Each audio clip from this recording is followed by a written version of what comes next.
Hello Physical Fiends, it is Jordan here with another Worth a Purchase where I play a game for a short amount of time to see if I would buy it myself. Today I'm taking a look at Scar-Led Salvation, which is releasing on May 29th on PS4, but I'm playing the PlayStation 5 version for this video. It's releasing digitally as well as physically, which you can find below in the description and pinned comments if you want to buy it and support me at the same time. What is this game though? Well, it is developed by Compile Heart, Idea Factory, and Nalo, the latter of which I've never heard of before, and something tells me they were the main devs because Scar-Led Salvation is not the type of game I associate with either Idea Factory or Compile Heart. This is a third-person shooter with a plot that is sort of reminiscent of the Portal games in terms of the premise. You wake up alone in a military lab of sorts, you only have an AI voice as a companion as you try to uncover what's going on. Instead of solving puzzles, you go in all guns blazing against the robots. You can carry 2 weapons at a time and go from corridor to room,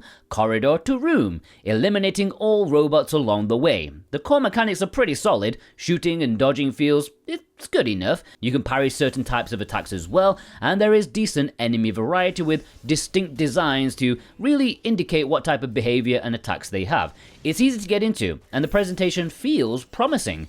Full English voice acting, a lot of it too. The visuals are decent enough, and yeah, after 20 minutes, it's looking good.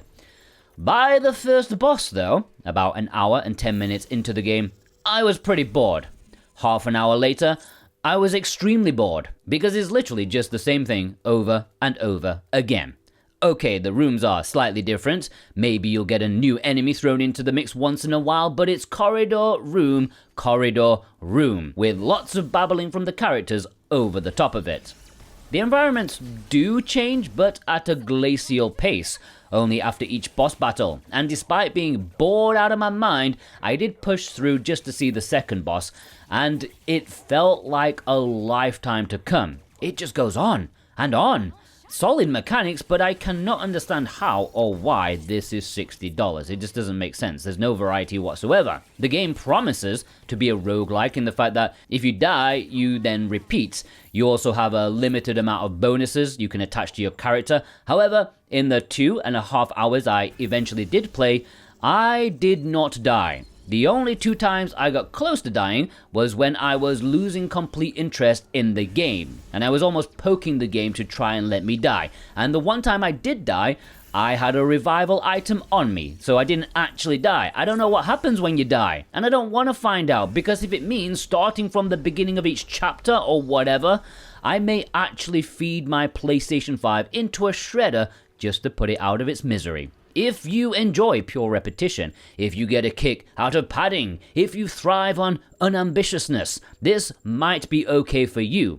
The only, and I repeat, the only selling point for some people is the fact that the more you progress in the story, the more your main character's clothes start to deteriorate. Yes, it's one of those games. You start in a nice, pristine, skin-tight suit, which rips and tatters too slowly, so you can see, what's underneath.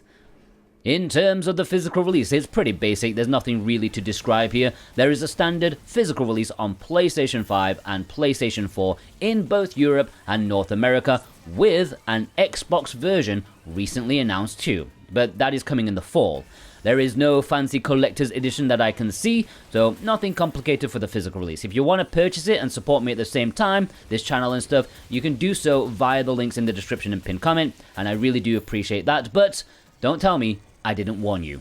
And before I get into my conclusion, if you are new here and you enjoy physical video games, you hate the way the industry is going in terms of digital-only releases, well, this is the place to be. Subscribing here will not only be the best thing you do today, so I can give you useful information, but you'll also be doing our cause a favor too. The bigger this channel is, the more publishers will pay attention to the demand for physical media. So hopefully we can keep physical alive. Subscribe. Would I buy this myself? No, I would not. Despite the solid gameplay, it's just not captivating enough to keep me doing the same thing over and over again. By 2.5 hours, it didn't matter if it would get better, if doing more loops would make it more interesting. No, it lost me. There's no way back for me. There's promise here that is almost certainly killed off by Compile Heart's notorious lack of budget, which I do not mind as long as the price matches it. This does not match the price. This is not a $60 game, okay? It's too expensive and it's too boring.